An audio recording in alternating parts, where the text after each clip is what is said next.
Kyle Whittingham just revealed what the Utah Utes will be looking for in the spring transfer portal. And we're just one day away from the spring game. What should we expect? All that and more coming up on today's Locked On Utes.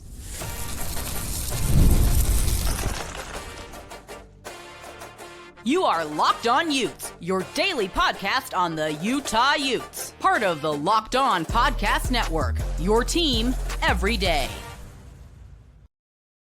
Hello, everyone, and thank you for making Locked On Utes your first listen and view of the day. We are part of the Locked On Podcast Network, available wherever you get your podcasts, as well as on YouTube. If it's your first time listening to the show, make sure you like and subscribe. My name is JTWistrcill, former intern inside the University of Utah Athletic Department. Excited to be joined on today's show by Jordan Bianucci, the executive producer of Bryce and Bianucci on ESPN The Fan. Jordan, great having you on. And right away, we got to talk about some Utah spring football news, and I should say even past spring football, transfer portal news, because Kyle Whittingham was asked in his media availability earlier this week what Utah will be looking for in the portal.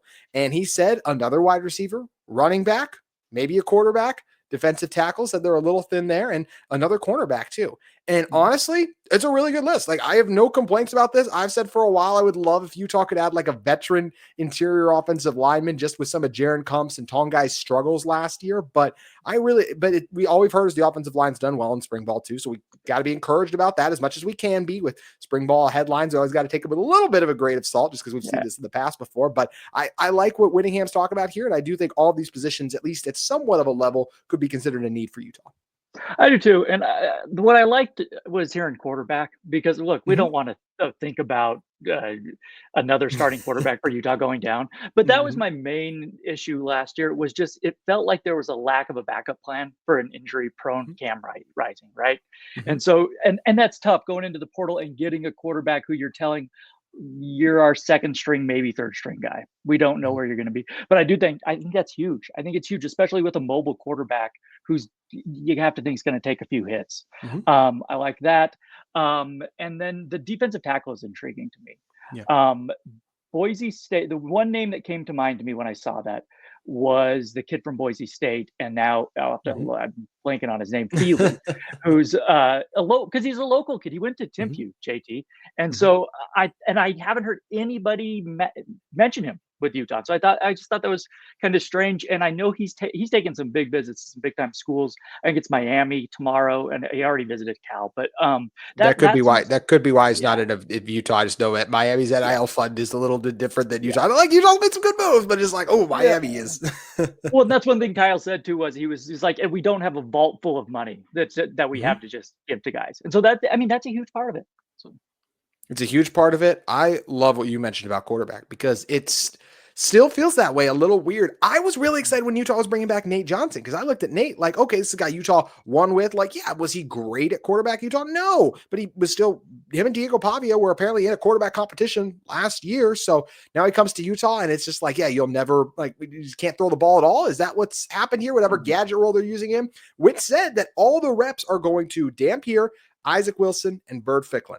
And at the end of the day, if anyone not named Dampier runs out for that offense, I don't feel like either of those two quarterbacks inspire confidence in the rest of that locker room for what they've shown at this level. Ficklin can't, because he's a freshman, and Wilson was just how last year went. Yeah, no, and unless Wilson made some huge steps in spring ball that we haven't heard about, it's kind of the same. Yeah. I feel the same way. So I don't know if bringing in another guy during the spring, if he doesn't blow your socks off, if you're Kyle Whittingham, I don't know if they do it, because that even just bringing in a backup quarterback, it messes with the room, it messes with the chemistry, even just a little bit. Maybe I'm overstating it, but I'm with you. I think it's worth it. I think you need a little bit of an insurance policy, especially again. Dampier, I don't know how we kind of know how they're going to use him with Jason Beck coming from New Mexico, but I just worry about that. And I think we're all scarred a little bit, Utah fans, especially at this point. We're all a little paranoid. We're like, we need a backup plan here. We need a backup plan. And I don't know if Isaac Wilson is that plan right now. Exactly. They have a backup plan, but it's one we feel good about. That's been the problem. It's like, hey, we got Wilson, but do we really feel good about Isaac Wilson being the backup this year? Originally, all the talk was he's going to be the fourth string. There was excitement over Brandon Zerbrug, but he hasn't risen up the ranks like people thought he would too. So it's a very interesting room. I still think, like, and maybe they just won't do this. I was under the impression if Dampier got hurt, let Nate Johnson run in and do whatever they're going to do with Nate Johnson. Maybe that will be the case, and maybe they're just hiding that from us because they only get get to see the 20 minutes of practice. So maybe that's the play here, Jordan. I would think Nate Johnson would be a better fit for that offense anyway. Yes. He's more of a mobile guy. That was the other issue too. And I don't know, also knows the offense, JT. So he's not a freshman like Ficklin. But this is the problem. Here, I'll get my complaint out of the way. We don't get to see any spring. Well, we can't see these guys take a lot of reps. Well, so yeah, we just it's don't very know. limited. Yeah, it's like 20 minutes they let them see. Yeah, exactly. So I don't know how Wilson has looked. I don't know if he's made like serious strides, but they're like, this is a guy that we can trust as QB2. So, but yeah, based on last year, I would say no. Yeah, I wouldn't either. And like we mentioned, I take spring ball, even just practice reps, fall camp, whatever it be, a grain of salt with Wilson, because what was Wilson's issue? He struggled under pressure last year. And in a live game, it's pressure unlike anything you get in practice because you don't really get hit. So that's just where it's going to be different for him. The processing, the timing. How does that work? How does that translate from his freshman to sophomore year where we do see guys make a leap, but it's not, we can't be confident in that based on what we saw last year because it would be such a major leap. Some of these other positions on here, another wide receiver, I like that. I like the players that Utah has in their wide receiver room. With Williams rising to wide receiver 1, I feels like Otto T is definitely wide receiver 2. Ryan Davis has the connection with Dampier from last year. Creed Whitmore, another guy there. But hey, I don't know how, Zipper, Justin Stevenson, the Wyoming transfer, like those are all fine pieces. But if you could add another wide receiver, especially another guy, just maybe take the top off the defense, I think that would be something that would be good for this Utah team. Another back is interesting. Wayshawn Parkley, clearly RB1, but what are we seeing from guys like Green, the UNLV transfer, and Rogers, the New Mexico transfer, some of those freshmen as well? And I've been on the D tackle train for a long time. I know Utah has said like we're okay there, but look, here's the end of the day. Utah has a history of replacing defensive tackles. I can never remember a year they lost this much production in 1 year with Tanuvasa, Tafuna, and Peppa all exiting. I think you need to bring in a guy in the portal. And I like that Utah, even at the time we're recording this, they've already put offers out to other D tackles in the portal. Yeah. And that's Utah football. But when you talk about Utah, it's the defensive line. Every year it's consistent. It's getting pressure on the quarterback. That is what I think of when I think of Utah football. So I agree with you. And I don't think we can underestimate the Tanu Vasa loss. He just changes everything. And obviously Banu, but you saw that coming. Like, he's entering the draft. You can plan for that. So I'm with you there. I am excited about Zacharias Williams because he had a great game. He looked great at UCF last year. Yes, he did. And so I'm really excited to see him play. I think with Jason Beck at the helm too, you can sell this offense more to portal guys as well. Be like, this is a different look. You're going to see the football. We're going to run some different things. We're going to spread it around. So I'm interested to see what they do there. I'm incredibly interested too. It's going to be fascinating to see what this Utah offense looks like. And we're going to get our first taste of it. The spring game is coming up on Saturday. Will be streamed on ESPN Plus. Wasn't sure if they were going to do that because there's all those reports about like, hey, other teams trying to poach our players, not Utah specifically, but just all across the country. That's one of the reasons you hear spring games getting canceled. So we are going to talk about the biggest things we are looking forward to seeing in Utah's spring game in one moment.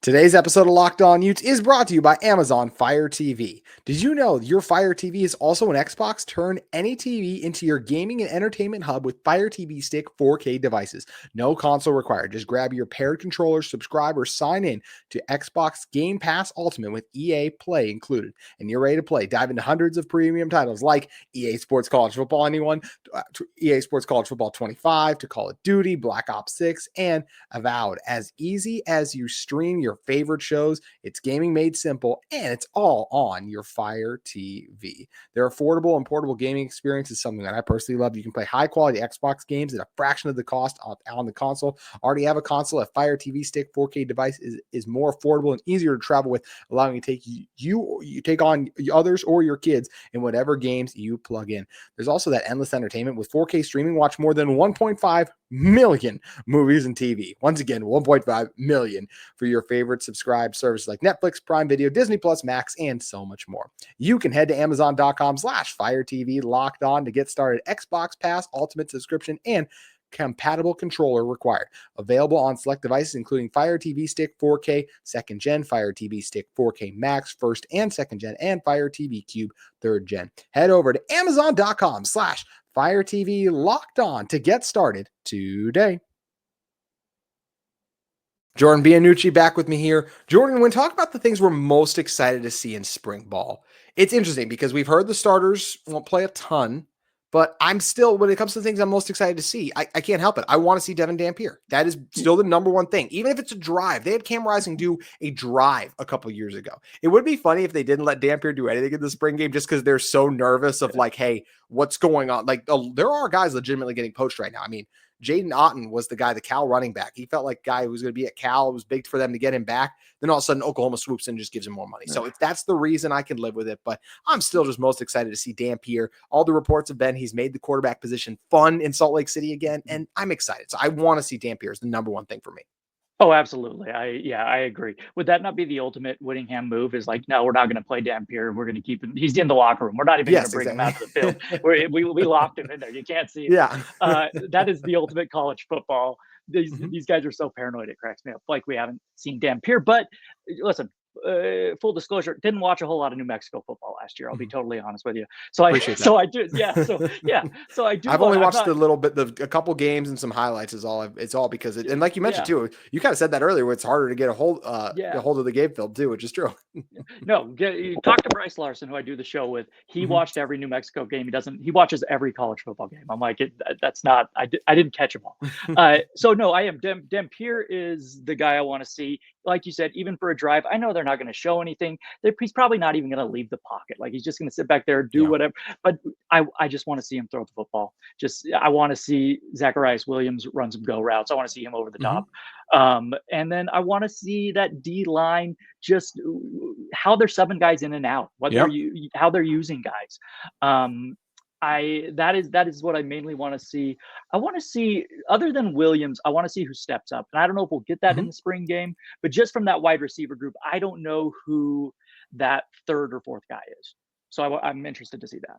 Totally agree. For the second thing I'm most looking forward to, talked about with Dampier, we don't know how much we'll see Dampier.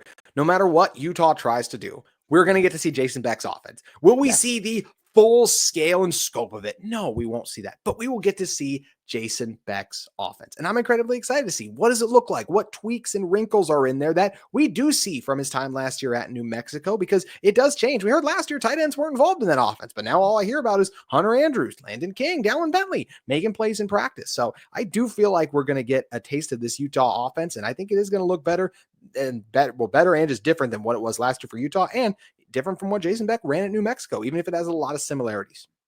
Yeah, and that you bring up a good point, because I am interested to see Landon King, because that's all I've heard about from spring ball as far as tight ends go, is how good he's looked. And so I want to see Dampier distribute the ball. And spring game, I don't know about you, but the reports this week, now that Nico is going to UCLA, it sounds like all of a sudden this spring game, it's a little more exciting, because that is on the front burner now. That UCLA game just got way more interesting with him being there when the Utes go down to the Rose Bowl. So yeah, all of that, the offense, especially, it would be great if they played Dampier for more than a series. But you know what? Look, even watching Isaac Wilson, I'll be interested to see how he looks just in full game reps. Like you said, it's not a real game. He's not under the same kind of pressure, but I want to see if maybe he has a little more confidence. I just want to something. I want to see something from him that's kind of going to ease my nerves about that backup quarterback position. Totally agree with everything. I literally did the show yesterday too on how much more interesting the UCLA game is now. Like, it's always interesting to us Utah fans, but nationally, and the Nico drama, like, Utah's got a chance to make a legit statement week one if they go in there and thump the Bruins in the Rose Bowl. So that's what I hope Utah is going to be able to do. Next thing I'm really excited about, Jordan, something you hinted at already, because you talked about the D-line depth. I'm just generally, the defensive depth chart is something I'm very curious. The defensive line has so many contributors on it, like linebacker, safety. I think I know what we're going to get there, but same thing with cornerback. We've heard it's Blake Cotton, the guy opposite Elijah Davis. Smith Snowden still the slot corner, but who else is it going to be? Is it Rock Caldwell? Is it the Texas A&M transfer, Don Saunders? There's a lot of guys that could step up, and none more so than on that defensive line. Oregon transfers, Washington transfers, Logan Fano coming back. I expect him to start. Transfers from last year, John Henry Daly, Paul Fitzgerald, the Utah State transfers, and the defensive tackle room that is depleted. And I'm really looking forward to seeing who will step up there. I am too, and it's funny you bring up the corners. Kyle mentioned that I think earlier this week was that's a guy they may go after in the or a position group they may target in the portal is they need a couple extra corners, and Mhm. you always do. It feels like by week 4 you're down to third string guys. So yeah, that's an interesting position group that I would look at. Again, Utah. I don't look. Dampier, Jason Beck, it's going to be great, but the defense is the identity of this team, and it just will be. And so Mhm. that is the kind of the story that we're not really paying. Well, we are paying attention, but Dampier's getting all the headlines. That D line and the rest of that defense, I still see them having to carry this team at times this year. I agree with that, especially with some of the growing pains you'll have with Dampier taking the step up. A guy threw 12 Mhm. interceptions last year, 12 touchdowns, Yeah. 12 interceptions. So even if, hey, I've heard his receivers weren't great, all of that, that's still 12 interceptions. I'm sure he threw several others that probably could have been picked off too, and a bunch of others that probably could have been caught. So that usually evens itself out in that regard. But this is a Utah team as well. You mentioned Devon Dampier, Wayshawn Parker, all that. Wayshawn Parker's the next guy I'm really excited to get to see. How much do we see of him? Probably not a ton, but we've heard about him having a couple of big runs at practice. He did earlier this week. He's got that next year. He's got that elusiveness, and he is this team's clear-cut RB1. So really excited to see him, just like I am the tight end usage. I mentioned it a little bit earlier, Jason Beck's new offense, but I want to see Hunter Andrews make a play. Landon King make a play, which is something you talked about too. I want to see Dallin Bentley continuing to improve. Some of these new faces and some of the returning ones at these positions that I do think are going to play a big part for Utah's offense in 25. Yeah, I agree with you, and I think all of this it's a benefit of having a spring game. We were Mhm. just talking about that how so many teams are going away from it. I think that's why you have a spring game is because of what we're talking about. We're Mhm. excited to see guys. Fans are excited to see guys. It just builds that excitement for the season and just gives you a little taste of what we're getting. So I'm glad that Utah is still holding a spring game. I hope they continue to do so in the future. I do too. I really hope they do because that's something that Mhm. just drives me insane is how many programs are doing away with the spring game because it is something that's fun. Like you go so long without football, Mhm. having it back together up in Rice Eccles Stadium, it's a big deal and it's something that's special each year. Hear about families being able to go together. I really hope not to see it do away, but it's just an icky product potentially if they do remove it from what college sports is becoming. So I saw like LSU didn't even televise their spring game. Like that's where we're just at. Some of the things, at least they had one compared to Texas and Yeah. USC. But that's hey, at least USC couldn't lose their spring Yeah. game, right, Jordan? Yeah. Like that's the one thing they lost the headlines, but they didn't lose it. Yeah. They didn't lose it on the field there. One thing that's really interesting is this backup quarterback battle. That's the next thing I'm excited to see. You touched on this a little bit earlier. Wilson is a guy who is maybe the most polarizing player on Utah's entire roster. The Mm. name with how he played last year, too, former 4-star recruit, was brought in with Andy Ludwig's offense. Andy Ludwig gone, entered the portal, came back. A lot going on there. Bert Ficklin, a late get for Utah, and a guy that we thought, hey, like eventually he'll have a chance to compete and be decent. And now all of a sudden he's fighting for the backup quarterback job, apparently elusive, made a number of plays in practice. So this is a big position because of what you mentioned, Jordan, the injury history that comes with Utah Mhm. quarterbacks. And I'm really curious to see how these guys do because I do think they're getting the lion's share of the reps because that's what Kyle Whittingham has said is that those guys have gotten the lion's share of the reps. Yeah, I would like to see a lot of Ficklin actually on Saturday Mhm. because we like you said, we don't know much about him. With Wilson, I don't know how. Like I said, I don't know how much we're going to learn from the spring game from him. But look, these are two guys that unfortunately we could see get a lot of time this year if something goes wrong. So Mhm. I want to see how how's the backup plan coming this year? Because look, last year and even the year before, we were not we were looking at backup quarterbacks. We were looking at a Bryson Barnes and going, okay, well, look, we're not going to see a ton of Mhm. Bryson Barnes this year. Turns Yep. out we saw a lot of Bryson A Barnes. lot. So I don't want to, I don't want to be a downer, but unfortunately, like, yeah, it's a big deal. Who are they going to go with? And is Utah in okay hands? Is Ficklin or Wilson somebody that Jason Beck can work with and work into that new offense that he has? Mhm. Speaking of quarterbacks and working into this offense, Nate Johnson. I'm really excited to see Nate Johnson. And I'm also going to say this. If we do not see any Nate Johnson this spring game, I am going to start the conspiracy that we are being completely like they are just hiding Nate Johnson from us. I will start the conspiracy that he is secretly QB2 and that they are like don't want to unveil any of him and they are genuinely worried about him getting poached because he made a couple plays in practice early on and they made everyone stay very tight-lipped about it. If we see none of Nate Johnson with how athletic he is and the chance he has to be Jordan, like I mentioned, to me, they are just hiding what they want to do with him then because they must be really high on him. But I hope we get to see some of Nate. I would hope so because I'm with you where before spring ball started, I thought, well, that's obvious. That's my kind of my QB2 going into if Mhm. I had to lay it out, and then Yeah. we don't see really much of him at all. So yeah, I hope I get, look, if we don't see any of him, I'm with you. I'm going on Mhm. the conspiracy theory that he's battling actually for QB1. That's what I've heard, JT, from random sources. No, but that's that's kind of the value of spring ball. So, look, I don't know, if you're not going to show any of these guys, I guess that's the argument for Mhm. not really having it, I suppose. So, Mhm. yeah, no, I'm with you. I really hope we do see some of him. You know, it's funny when you mentioned like, oh, that's the rumor I've heard. The first thing I Mhm. thought about is I actually haven't discussed this week, and everyone else has decided to talk about it. I didn't think it was worth discussing. The whole Ute Zone message board post that Utah up to the Big Ten and everything, which I think Dan Sorensen, the head of Ute Zone, even said like it was a fake account. It's not going to happen. Like I the reason we did not talk about it all this week is because I Mhm. didn't believe it for a second. I'm not going to if it doesn't come from a real reporter.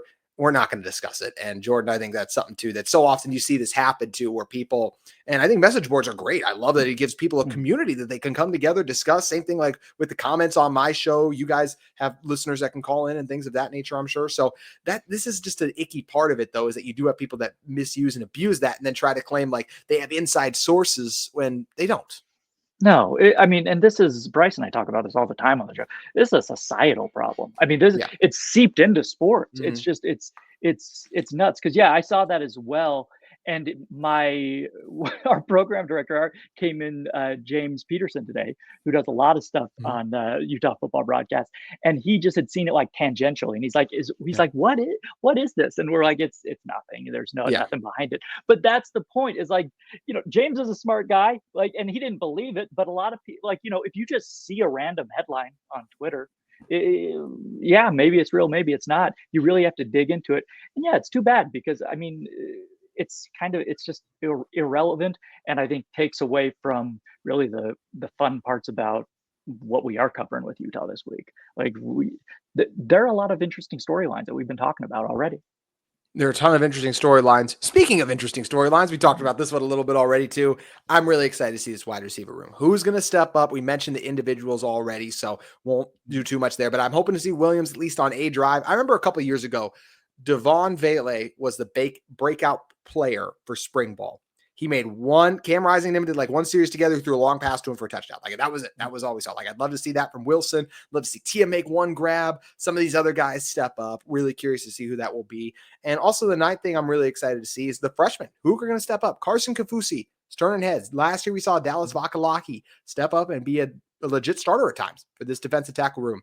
Who is going to? Daniel Bray was a running back who was seeing carries early on. Is he going to be able to crack the fold, do anything? We already mentioned Ficklin too. Which freshmen step up also is something that's exciting me in the spring game, even if not for 25, definitely for 26, the future of this team, because Utah will still lose a decent amount next year. Yeah, and that's another benefit of the spring game, right? Is seeing guys that we've never seen before. We don't know anything about them unless you are hardcore following high school football recruiting. You just Mm-hmm. don't know a ton about them. Yeah. So yeah, that's a blast, and that's what I love about spring games. Maybe that's really probably at this point, JT. That's probably the most valuable thing about spring games Mm-hmm. because you're right; they're not showing a whole lot. I want to see Jason Beck's offense. We're not going to see a ton, unfortunately, on Saturday, which I understand. Why would you? But yeah, seeing young dudes that hopefully you can keep in the program, that's what I'm excited to see. I am as well. And you mentioned the key thing. Hopefully keep him in the program because Mhm. that is the biggest challenge, not for Utah, just college football right now. Like it is very hard to keep guys in your program because everyone wants to play. The portal's the thing. It can be dangerous entering the portal. There are guys who go and they get left in there and they don't come back to a team and find a team. So that's always the interesting part about it too. But really curious to see what the spring game brings. And the final thing I'm really excited to see in the spring game, Kyle Whittingham's demeanor. Yes, he's going to be Kyle Whittingham, the coach. He's going to be a hard butt, but does he seem like a guy who's taking it all in? Like this was set up for him to ride off into the sunset last year. Then it didn't happen. So he decided to do the sequel and come back again for what will be his final chapter part 2. That's just how I'm interpreting it. He's even said at last year's Big 12 Media Day, he wouldn't be here in 2027. So of course, could he come back in 2026, or said he probably wouldn't be here? But I'm curious to see, like, does he take it in like spring game? Is he enjoying the moments of anything like that? Maybe, and Kyle doesn't exactly seem like the sentimental type to me, but I am curious at all, even in the media after the game, like how he is with everyone, Jordan, just because I do think this is his final spring ball. Well, I'll tell you what, if you can noticeably see that he's taking it in, this is it for Kyle, because he's coming off a couple of years that are weighing on him. Like he's the most competitive man alive. So that he's not real happy with how things went last year. So I don't see that. I think Kyle's going to be intense. Obviously, the greatest prediction of all time, Kyle Whittingham, is going to be intense. I think Kyle's ticked off. I think he is after the last couple of years. So yeah, I think you're right. If you notice that he is taking things in, that's a real good sign that this may be it for Kyle Whittingham. Feels like it's going to be it, but we'll see how Witt reacts during the game. Just like so excited to see the spring game. Jordan, is there anything we didn't mention? And I obviously covered a lot. We did 10 different points that you're curious to see with the spring game. No, I mean, look, I'm always curious to see the kickers, man. Like college kickers, honestly, you don't know what you're getting. Like they could and to be honest, JT, they could look great on Saturday and they could be a head case next week. Yeah. It's just that's collegiate, like special teams, which makes it a lot of fun actually. So yeah, that's like a little footnote. Yeah, check out, see what the place kicking looks like. Well, and they lost last year. You lose Bo Meester, so you get the Missouri transfer coming in now, or Orrin Phillips, I believe it is. And then the kicker, since you lose a guy in, I can't believe I'm just blanked on the Colorado transfer who was Utah's kicker last year. But anyways, Dylan Curtis is the high recruit. I know there's different recruiting sites Cole Becker was Utah's kicker last year, just came to me. I was like, I only talk about this 5 days a week. Like, did I really gonna forget a guy's name? But this is a Utah team. Dylan Curtis is coming in. That's a high recruit. We've heard some stories in one of the scrimmages. Like he was nailing field goals. So I'm really curious to see how productive Curtis is going to be. And that's a guy I think does have a chance to turn some heads, and the kicking game could be an asset for this team. So really excited to see how everything plays out on Saturday. Just like Jordan was really fired up to have you on the show. First time guest, and definitely not the last time either, my friend. Thank you so much for making the time to come on. Where can everyone find your stuff at? We are on 7 to 10 a.m. on 98.3 and 103.9 FM. Bryson Bianucci in the morning. And so, yeah, tune in on your way to work. And yeah, JT, anytime, man. Thanks for having me on. You're a great, man. And hey, anytime, for those of you who don't get sick of me enough, hearing me 5 times a week, every once in a while, I join those guys too. So make sure you guys check out Jordan and Bryce there. Jordan. That was the first time I did that. So, Jordan, thanks for coming on again, man. Hey, thanks, JT. Have a good one. That's going to do it for today's Locked On Utes. Enjoy the spring game. We'll be actually going live after the spring game to talk about what happened, what did we see, or I should say shortly after the spring game to talk about what happens, what we see live. Enjoy the spring game. Utah football, a little bit of an appetizer till we get to the fall. Hope you enjoyed, and we'll be back breaking it all down on next week's Locked On Utes.